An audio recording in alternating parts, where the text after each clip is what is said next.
എഡിഷനിലെ IPL വിജയികളായ Rajasthan റോയൽസിനെ സംബന്ധിച്ച് വളരെ മോശം സീസണായിരുന്നു ഇത്തവണത്തേത്. പ്ലേ ഓഫിൽ എത്താനായില്ല എന്ന് മാത്രമല്ല ടോപ്പ് 5-ൽ പോലും അവർക്ക് ഫിനിഷ് ചെയ്യാനായില്ല.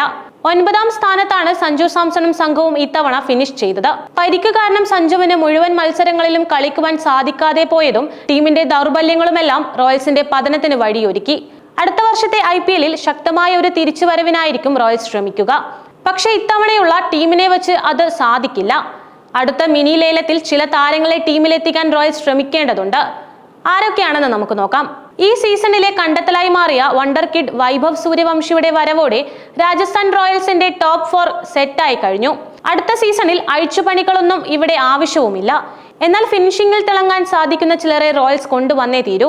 ഇത്തവണ ജയിക്കേണ്ടിയിരുന്ന ചില കളികൾ പോലും തോറ്റത് ഫിനിഷിംഗ് പാളിച്ച കൊണ്ടാണ്.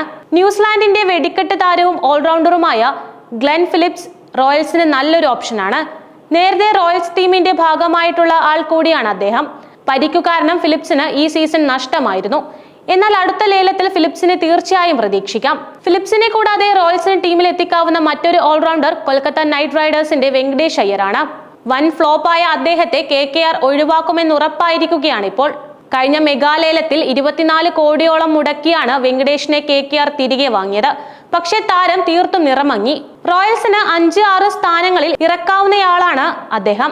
ബൗളിംഗിലും 2-3 സ്ഥാനങ്ങളിൽ ഉപയോഗിക്കുകയും ചെയ്യാം. സ്പിൻ ബൗളിൽ ഒരു ഇന്ത്യൻ താരത്തെ റോയൽസിന് 2026-ൽ ആവശ്യമാണ്.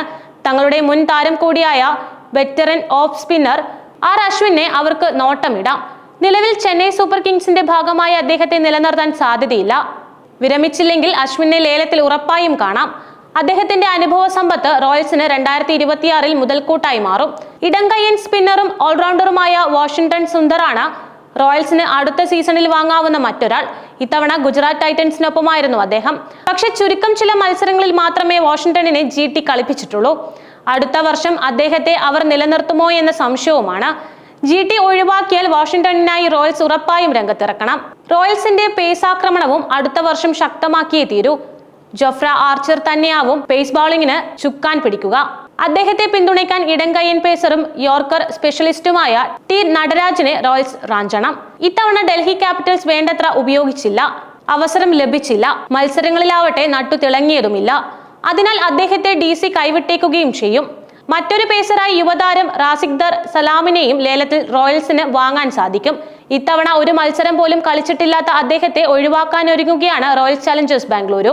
അതേസമയം 17 വർഷങ്ങൾ നീണ്ട കാത്തിരിപ്പിനൊടുവിൽ റോയൽ ചലഞ്ചേഴ്സ് ബാംഗ്ലൂരുവിന് IPL ഭാഗ്യം വന്നപ്പോൾ പഞ്ചാബ് കിങ്സിന് അതില്ലാതെ പോവുകയായിരുന്നു.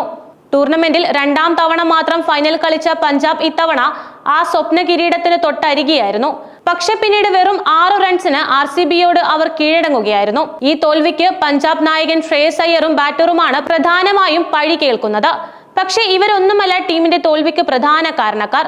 അത് സ്റ്റാർ ലെഗ് സ്പിന്നർ യുസ്വേന്ദ്ര ചാഹലാണ്. അദ്ദേഹത്തിന്റെ സാന്നിധ്യം കൊണ്ട് മാത്രമാണ് ടീമിന് കിരീടം ലഭിക്കാതെ പോയത് എന്നിങ്ങനെയാണ് ആരാധക വൃന്ദങ്ങൾ പറയുന്നത്. ജൂനിയർ മൺറേക്ക് എന്ന ഹിറ്റ് സിനിമയിലെ പ്രതിമയെ പോലെയാണ് യുസ്വേന്ദ്ര ചാഹൽ എന്ന് പറഞ്ഞാൽ അധികമാവില്ല എന്നാണ് ആരാധകർ പറയുന്നത്. കാരണം അദ്ദേഹം ഉൾപ്പെട്ടിട്ടുള്ള ടീമുകളൊന്നും തന്നെ ഇതുവരെ IPL-ന്റെ ഫൈനലിൽ വിജയിച്ചിട്ടില്ലത്രേ. 3 വ്യത്യസ്ത ടീമുകളോടൊപ്പം ചാഹൽ ഇതുവരെ കിരീടപ്പോരിന് ഇറങ്ങിയെങ്കിലും എല്ലാവരും തോൽവിയിലേക്കായിരുന്നു പോയത്. ഇത്തവണത്തെ ഫൈനലിലേറ്റ പരാജയത്തോടെ 3 വ്യത്യസ്ത ഫ്രാഞ്ചൈസികൾക്കൊപ്പം കലാശപ്പോരിൽ തോൽവി രുചിച്ച ഏക താരമെന്ന മോശം റെക്കോർഡും അദ്ദേഹത്തെ തേടിയെത്തിയിരുന്നു. 2016-ൽ റോയൽ ചലഞ്ചേഴ്സ് ബാംഗ്ലൂരിനൊപ്പമായിരുന്നു ചാഹലിന്റെ കന്നി IPL ഫൈനൽ.